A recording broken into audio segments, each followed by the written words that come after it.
In conclusion, it's important to note that all of the assets that we have created in this course, we have created primarily with one ChatGPT conversation.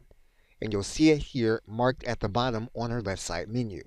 What we've done is we've leveraged this in getting responses with ChatGPT to complete our entire project. We are now going to complete this project by writing an opt-in email for individuals that have received the free report and then to remind them that there is a product that they can purchase that will help them beyond the scope of the lead magnet.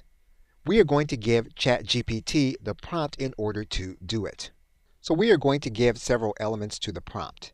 And we're going to bring those elements in. And basically, now that we have the elements of our prompt, we are now going to click Enter so that we can get our opt-in email.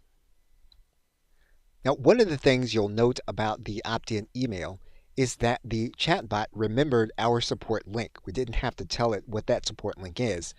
And that has everything to do with us using the context that we have created inside of one conversation. And so if you're going to be working with a specific project, it's a good idea to try to do all of that project inside of one conversation. At the same time, though, you want to make sure that you're saving everything that you do, since there is the possibility that ChatGPT could lose that information.